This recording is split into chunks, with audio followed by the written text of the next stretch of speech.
Olá, meu nome é Patrícia, eu sou conselheira do Conselho Regional de Fonoaudiologia da 2ª Região e hoje vamos dar início ao nosso podcast Papo de Fono, trazendo a convidada Cristina Bis para falar um pouquinho a respeito da classificação internacional de funcionalidade. Eu gostaria muito de agradecer a Cris por tudo que ela tem feito pela fonoaudiologia, por toda a divulgação que ela tem feito em relação à nossa querida CIF, e dessa forma, agradecendo imensamente em nome dos conselheiros e em nome de toda a classe fonoaudiológica do país, eu gostaria de começar com a pergunta, mas afinal de contas, o que é a CIF? Gente, obrigada, muito obrigada ao Conselho, ao CREFONO pelo convite, é uma satisfação enorme estar aqui, parabéns pela iniciativa de começar agora com os podcasts, a gente precisa tá aí, as mídias elas estão aí e isso facilita muito a comunicação com todos. Então é uma grande satisfação. Obrigada, viu, Paty, pelo carinho e vamos aí. Então, a CIF ela é uma classificação da Organização Mundial de Saúde. Ela faz parte de uma família de classificações da Organização Mundial de Saúde. A gente conhece muito o CID, né? Ou a CID, porque ela também é uma classificação que é uma classificação de doenças, né? O CID, ele dá informações sobre mortalidade e morbidade, né? Toda vez que você vai fazer um laudo, você vai colocar o diagnóstico de um paciente numa ficha, né? Num sistema de informação público ou outro, você coloca lá o CID. Então, a gente tem o CID da afasia, o R47.0, a gente tem o CID da deficiência auditiva, né, o H90, e a CIF, então, ela vem para complementar, na realidade, essas informações que a CID gera. Então, elas são classificações estatísticas que vão gerar informação de saúde. Essas informações de saúde, elas são muito importantes para a gente estabelecer políticas, estratégias de ação com relação à saúde, né?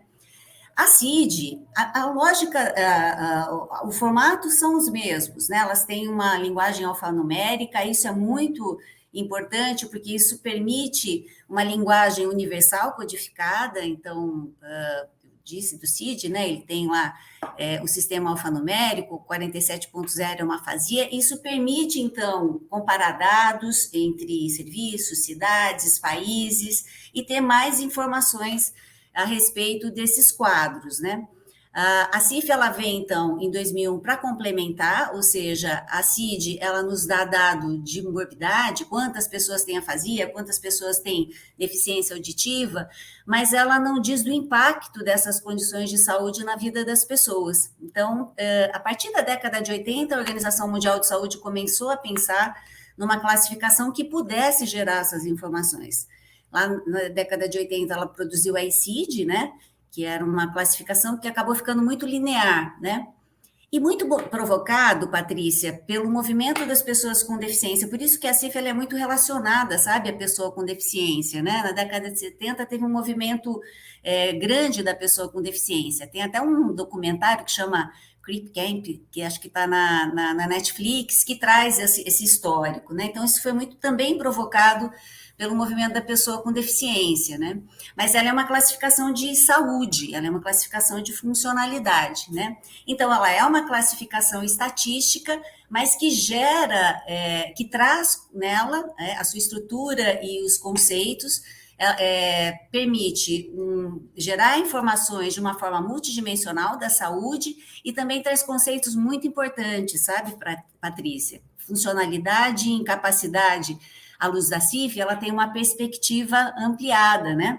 Então, a CIF é isso, é uma classificação estatística, porém que vem com um arcabouço conceitual muito importante para a gente fazer a mudança de um paradigma aí, né? Hoje muito baseado, centrado no modelo biomédico, no modelo biopsicossocial. Cris, muito obrigada pela sua resposta. Eu fico muito feliz de ver quando a CIF é divulgada tão brilhantemente, porque a gente vem de uma abordagem biomédica, né? A nossa vida inteira a gente foi atendido com um modelo centrado mais no profissional, no médico, no profissional da saúde. E hoje em dia se vê uma tendência muito grande em relação à importância da gente mudar esse paradigma de abordagem, a gente tratar o paciente como participante no processo reabilitativo, principalmente em se tratando de doenças crônicas, né? E aí tanto se fala da abordagem centrada no cliente, e aí vem minha próxima pergunta para você, para a gente conversar um pouquinho em relação a qual é a importância que a CIF tem na abordagem biopsicossocial, o que que ela agrega para quem está tão interessado nessa abordagem tão em alta hoje em dia. Então, a CIF, ela traz uma estrutura, quem já pôde ver, né? Ela traz uma estrutura que permite, a partir de uma condição de saúde ou não, viu, Paty? Porque você pode, a CIF, ela deve ser utilizada para todas as pessoas, não necessariamente você precisa ter uma condição de saúde para se usar a CIF, para se classificar pela CIF, né? Então, mas ela parte de uma condição de saúde, né? Vamos pegar a deficiência auditiva, por exemplo, né? Essa deficiência auditiva vai gerar alterações nas funções do corpo, né? A estrutura envolvida, que é o ouvido, né? Isso vai levar a uma limitação da capacidade dela, que é de ouvir, né? Que é a atividade, e pode gerar uma restrição na participação dela, né? No desempenho dela em escola, trabalhar, né? Porém, isso em relação com os fatores contextuais. Então, essa pessoa que tem uma deficiência auditiva, se ela tiver acesso, e aí são os fatores ambientais, né, nessa estrutura da CIF, se ela tiver acesso a um serviço de saúde auditiva, se ela tiver acesso a um aparelho auditivo, se ela passar por todo o processo de protetização, essa pessoa, ela vai ter facilitadores para o desempenho dela. Então, o desempenho dela vai estar facilitado por essas condições que ela tem, as atitudes das pessoas, né? Então, essa possibilidade que a CIF traz de considerar o contexto, né? Essa perspectiva multidimensional, né? Que considera, se você olhar a estrutura da CIF, todos esses componentes que eu falei, né? Funções do corpo, estrutura, atividade, participação, fatores ambientais e pessoais, eles estão interligados, né? Então, para eu classificar pela CIF, eu tenho que levar em consideração todos esses aspectos. Então, isso permite essa abordagem biopsicossocial. O nosso foco, enquanto fonoaudiólogo, enquanto terapeuta, é o desempenho desse indivíduo, né? Se ele tem essa deficiência auditiva, se ele está conseguindo ir para a escola, se ele está conseguindo trabalhar, né? Se ele está inserido na sua participação. Eu tinha falado para você que a CIF ela traz conceitos importantes, porque contribuem para a gente, de fato, mudar esse paradigma hoje, tanto centrado no modelo biomédico, como também nessa perspectiva da deficiência, né? À luz da CIF, funcionalidade, ela é algo maior, né? Quando a gente fala de funcionalidade, porque nós somos formados, viu, Patrícia, nessa perspectiva biomédica ainda, né? A gente já ampliou, mas aí a gente ainda tem um apelo forte na formação biomédica, né? Então, essa alteração, quando a gente fala de funcionalidade, a gente remete de pronto à questão da função do corpo. E a CIF, ela amplia essa perspectiva, né? Uma pessoa que tem essa deficiência auditiva, porém, ele colocou o aparelho, ele está indo para a escola, ele está trabalhando, ela tem funcionalidade. Então, ter funcionalidade não está ligado ter uma deficiência não necessariamente vai comprometer a sua funcionalidade, né? E a incapacidade é a mesma coisa, né? Ela permite que você entenda, trazendo essa perspectiva multidimensional, que a incapacidade ela não está na pessoa que tem um distúrbio ou que tem uma deficiência, né? Para eu considerar a incapacidade, eu tenho que levar em consideração todos os aspectos. Eu costumo dar algum exemplo para ficar um pouquinho mais fácil, deslocando um pouco da fonoaudiologia, de uma pessoa que tem uma paraplegia e que precisa de uma cadeira de roda, né? Então, com a cadeira de roda, ela se locomove. Se ela tem a cadeira de roda, ela tem mobilidade. Porém, se ela chega num ambiente que não tem acesso, né? Tem uma escada, não tem uma rampa, não tem elevador, o que gera a incapacidade dela não é a deficiência e a necessidade de utilizar uma cadeira de roda. O que gera a incapacidade é a falta de acesso, né? Então, essa perspectiva é fundamental. Isso, para nós, quando a gente vai falar da CIF, trabalhar com a CIF, é muito importante ter claro esses conceitos de funcionalidade e incapacidade, porque é isso que vai permitir com que a gente incorpore, de fato, o modelo biopsicossocial na nossa rotina, não só nos serviços, mas na formação do profissional, que é fundamental. Aliás, fazendo um adendo aqui, a gente já tem nas diretrizes curriculares, a CIF incluída, nas novas diretrizes curriculares da fonoaudiologia, tem lá um artigo dispondo que a CIF deve ser transversal na formação do fonoaudiólogo. Então, é muito importante formar profissionais nessa perspectiva também, biopsicossocial e ampliada, pesquisar, né? A gente tem pesquisado bastante, a gente tem avançado muito nos últimos anos, a fonoaudiologia, em pesquisas de uso da CIF, né? E pensar também em formas de utilização, né? Mas ela possibilita, exatamente por conta dessa estrutura que ela traz, de fato, a gente incorporar, não só no nosso dia a dia, né? Independente se a gente está na universidade, na pesquisa, no serviço, mas também de contribuir para mudar essa visão que ainda é da sociedade com relação à saúde, bastante hegemônica, sabe? A gente ainda tem essa perspectiva muito forte biomédica, e a gente precisa mudar esse paradigma. Então, acho que tão importante com o que ela vai gerar de informação para a gente, e é muito importante, é aquilo que ela também possibilita em termos de mudar esse paradigma hoje de que a incapacidade não está na pessoa, de que a incapacidade para eu considerar, né, porque a deficiência, o distúrbio, ela está em relação com o ambiente, é nisso que a gente vai considerar uma incapacidade ou uma funcionalidade. Cris, é verdade. No meu dia a dia, eu trabalho na área de audiologia, né? E no meu dia a dia a gente vê muito nítido isso. Às vezes a gente tem Eu uma não mesma... usei o exemplo da áudio, porque eu não sabia, mas é algo que acho que clareia bastante, né? Sim, com certeza. É muito nítido para a gente um mesmo paciente que às vezes tem o mesmo grau de perda auditiva que o outro, e aí, de repente, o ambiente em que ele vive é muito mais desafiador. Então, a gente lida com muitos pacientes, aqueles que vêm, que eles participam de reunião, que eles têm uma vida totalmente ativa, ainda mais hoje em dia, né, com os nossos novos idosos, eles têm uma vida muito ativa, participam de reuniões com os filhos, ou até mesmo de trabalho, e aí eles demandam um tipo de dispositivo, às vezes, que é diferente daquele que às vezes tem o mesmo grau de perda auditiva, mas tem uma vivência bastante diferente. Então, fica mais limitado ao ambiente familiar. Então, isso tudo define até o tipo de dispositivo, o tipo de abordagem terapêutica que a gente vai usar com um ou com outro. Então, a CIF vem para trazer isso para a gente, né, mostrar a importância da gente reconhecer que cada paciente é único e a gente também mostrar isso para o paciente de uma certa forma, para ele também passar, perceber que é importante ele explicar o ponto de vista dele, explicar como que são as vivências dele do dia a dia, para a gente poder definir o rumo terapêutico dele, certo? E aí, eu gostaria de saber qual que é a utilidade da CIF no nosso dia a dia.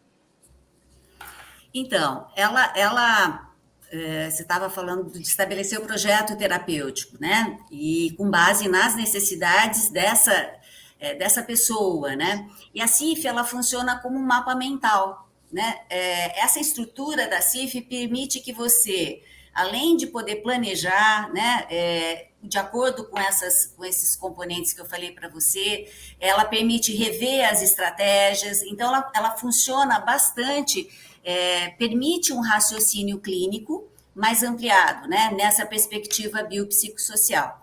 Para a fonoaudiologia, Patrícia, a CIF ela é muito importante. A gente sabe, quanto fonoaudiólogo, que a comunicação é um indicador importante de saúde. Mas hoje a gente não tem dados, né? A gente tem dados de mobilidade, mas a gente não tem dados de comunicação. E a gente sabe o quanto uma dificuldade, uma alteração na comunicação pode restringir a participação desse indivíduo, seja uma deficiência auditiva, seja uma afasia, seja uma gagueira, enfim, né? Uma disfonia, né? A questão do professor na sala de aula, as alterações da voz, que é uma questão ocupacional. Então, assim, para a fonoaudiologia, a CIF, ela é algo que vai contribuir muito. A gente tem atividade de participação, a gente tem um domínio só sobre comunicação, né? Então, a gente gerar indicadores de funcionalidade, né, é muito importante. Você consegue acompanhar longitudinalmente, porque a CIF, ela permite gerar códigos, né?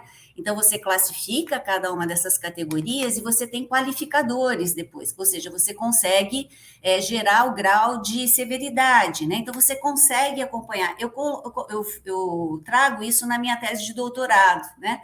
Que eu fiz a implementação da CIF num serviço aqui. Então, você consegue acompanhar longitudinalmente, mostrar, então, a resolutividade do trabalho, né? Que você está exercendo. Ela te contribui para você dar visibilidade, portanto, então, ao processo todo, né? Ela permite que você reveja as estratégias, né?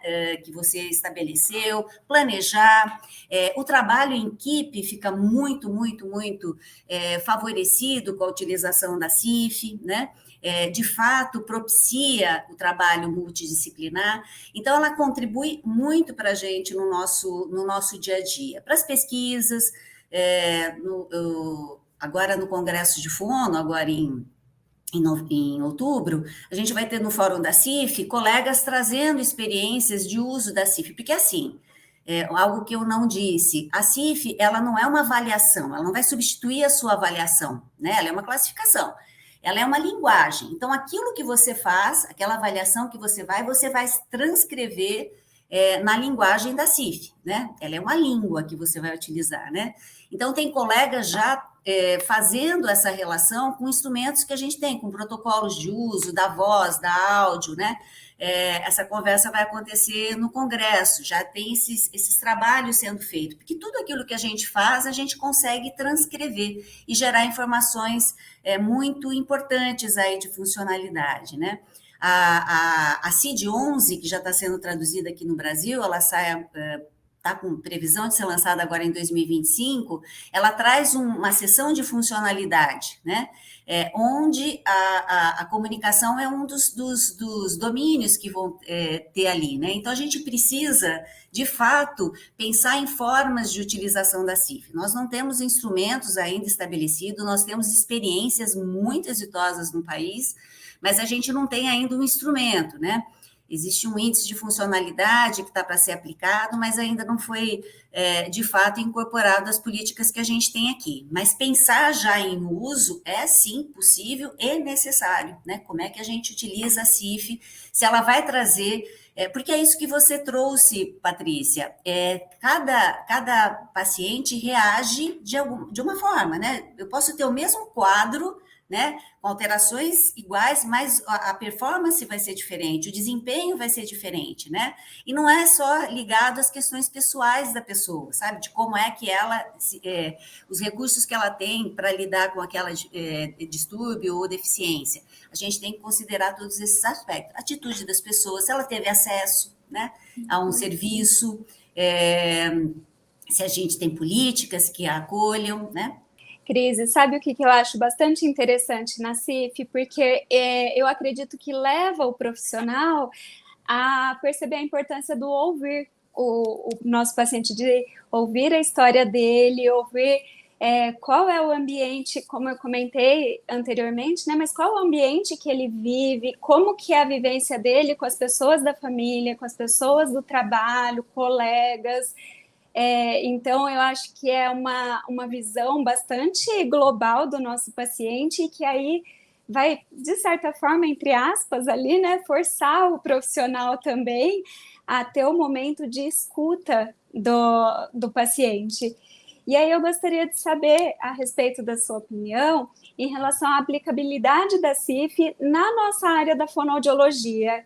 Então, Patrícia, como eu falei, a gente não tem instrumentos ainda, né? Existem trabalhos sendo feitos por colegas relacionando os protocolos que a gente tem já, áudio, na voz com os qualificadores da CIF. A Organização Mundial de Saúde, no relatório agora sobre a audição, ela faz essa relação das classificações existentes para áudio, né, para audiometria, que vocês utilizam, né, própria classificação da OMS, com os qualificadores da CIF, né? Então, essas relações, pesquisas nessa área, formas de utilização é muito importante. Mas, independente disso, esse modelo biopsicossocial, ele pode e deve ser pensado e incorporado, não só na formação do profissional, mas em pesquisa, no dia a dia do fonoaudiólogo, né? Pensar isso, essa perspectiva multidimensional trazida pela CIF, né? Enquanto não se há mesmo um instrumento que a gente possa pensar, inclusive, na criação deles, né? Na criação de instrumentos. A CIF, ela é algo disponível pela Organização Mundial de Saúde, então é muito possível se incorporar. E o que ela traz de positivo, de importante, de necessário, são esses indicadores, né? De comunicação e também visibilidade no processo terapêutico, né? E, sem dúvida, isso que você fala é muito importante. O nosso trabalho enquanto terapeuta, enquanto fonoaudiólogo, é o desempenho desse indivíduo, né? A gente precisa dessa evolução tecnológica, da ciência, para dar conta dessas questões da função e do corpo, mas a gente precisa olhar também para o desempenho, né? Se aquilo que a gente está trabalhando e desenvolvendo com esse indivíduo de fato está conseguindo contribuir para a participação dele, né? Uma coisa que você tocou, que é muito importante a gente ter clareza, e que o fonoaudiólogo trabalha bastante com isso, é o envelhecimento populacional, né? Eu não me torno idoso aos 60 anos de idade, envelhecer é um curso de vida, né? É necessário que isso seja acompanhado de forma longitudinal, então, né? Do decorrer dessa vida. Então, ter uma classificação, ter um olhar, ter uma perspectiva da funcionalidade, baseada na funcionalidade, é fundamental. Então, ela pode contribuir muito, sim, como eu disse, gerar informações de comunicação. Comunicação é uma questão importantíssima de saúde, então ela pode, sim, no nosso dia a dia, ser pensada e ser utilizada. Cris, agradeço imensamente tudo que você tem feito, todo o seu trabalho de divulgação em relação à CIF. E aí eu deixo esse podcast com um gostinho de quero mais para aquelas pessoas que têm interesse em melhorar a sua prática clínica e entender um pouquinho melhor aquilo que é a CIF e a importância que a CIF é no nosso dia a dia do profissional da área da saúde. Muito obrigada. Eu que agradeço, fico muito feliz pela oportunidade. É isso, a CIF é conversar sobre ela, falar sobre ela, abrir espaços para a gente conversar sobre isso. Ela é uma realidade. Queria dizer que existe um GT, né, da CIF, pela Sociedade Brasileira de Fonoaudiologia, o GT-CIF, tem cursos, tem muita coisa online, gente. A própria Organização Mundial de Saúde tem lá, no CIF Education, tem lá vídeos, viu? Você pode procurar, tem livros escritos, tem material na internet, assim, está cada vez mais possível, a fonoaudiologia tem produzido muito com relação a isso. Então, eu que agradeço essa oportunidade, parabéns de novo ao Crefono, muito legal essa iniciativa aqui, e é isso, vamos seguindo. E ó, CIF. Obrigada.